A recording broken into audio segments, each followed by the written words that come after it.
Hi, it's Miss Nicole, and we're talking about the Little Red Hen in our Folktales unit today. So, the first book that we have is by Paul Galdone, and he wrote his books of folktales based on the original stories. And in the original story, there was a little red hen, and she lived in a house with a dog and a cat and a mouse. And the dog was very lazy and just kind of hung around and slept a lot. And the cat was also very lazy. She liked to chase mice, and the mouse had to run away from the cat a lot. But they didn't really help her out with any of the chores. So the little red hen, she made the food and she washed the laundry and swept the floors and pretty much did everything inside the house. Well, one day she found some wheat, and she knew that if you grew wheat into a lot of wheat plants, that you could grind the seeds of the wheat into flour. You could then take the flour and make bread out of it. So the little red hen said, "Hello, I have found some wheat. Who will help me plant the wheat seeds?" "Not I," said the dog. "Not I," said the cat. "Not I," said the mouse. "Fine," said the little red hen. "I'll do it myself." And she did. Then the wheat needed to be watered in order for it to grow. "Who will help me water the wheat plants?" "Not I," said the dog. "Not I," said the cat. "Not I," said the mouse. "Then I'll do it myself." Well, soon the wheat had grown into a beautiful field, and it had grown into seeds. "Who will help me harvest the wheat?" said the little red hen. "Not I," said the dog. "Not I," said the cat. "Not I," said the mouse. "Oh, fine, then I'll do it myself," said the little red hen. So she harvested the wheat and put it in a wheelbarrow. "Who will help me grind the wheat into flour?" "Not I," said the dog. "Not I," said the cat. "Not I," said the mouse.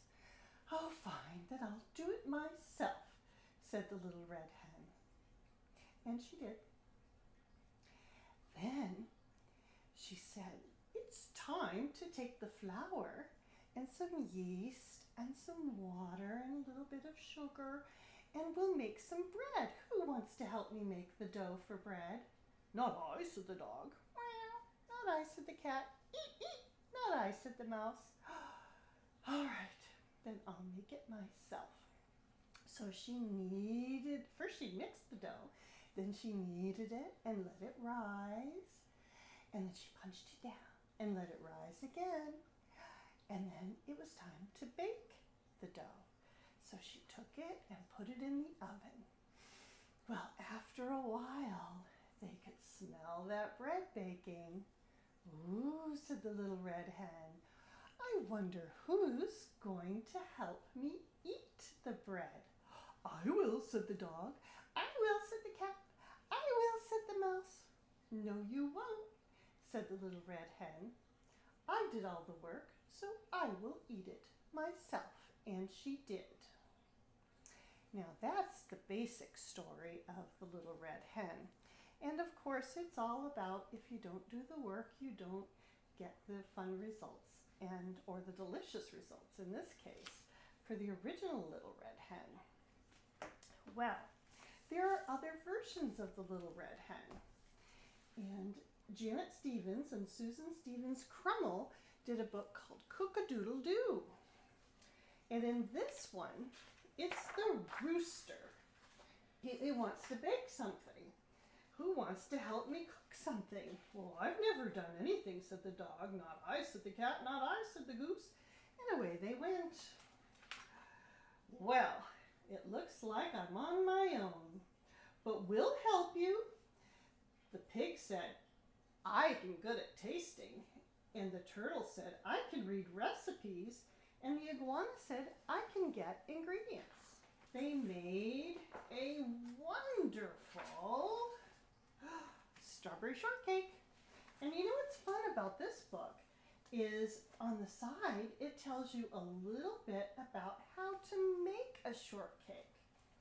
Well, they take it out of the oven and they build it and it looks wonderful.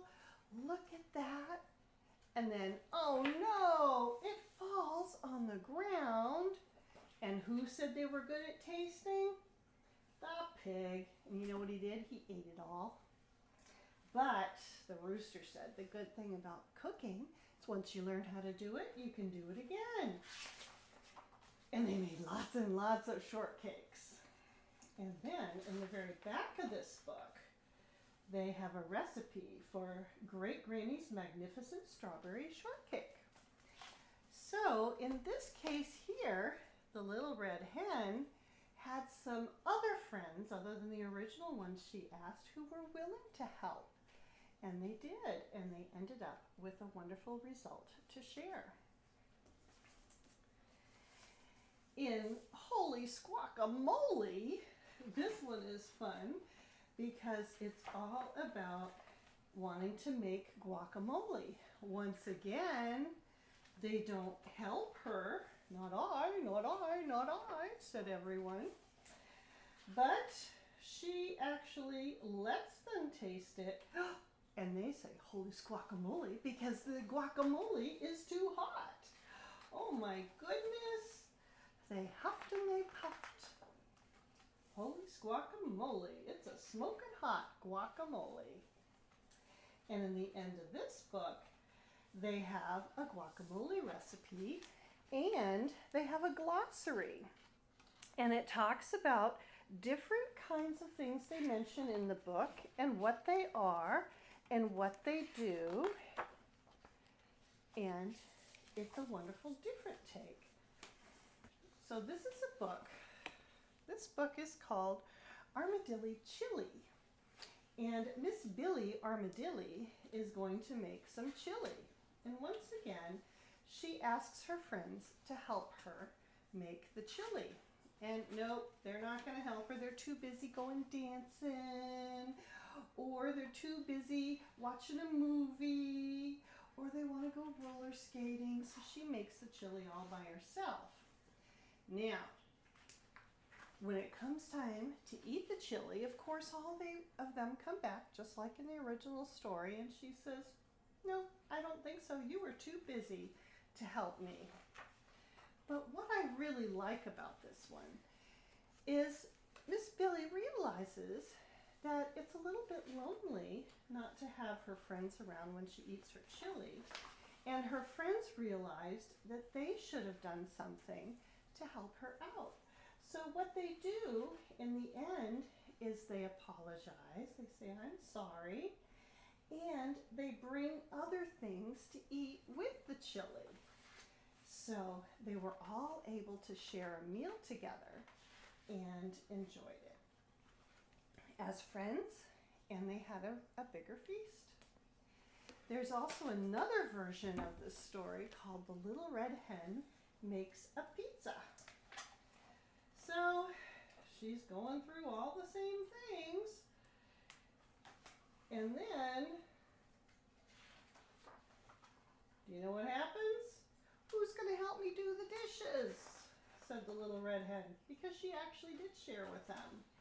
And they each said, I will, and they helped. So although in the original story, the other animals do not get anything to eat, in most of the ones that are remade, they do. But they also pay it forward by helping out or by bringing something else to the table to share with the dinner. So if you were to retell the story of the Little Red Hen, how would you tell it?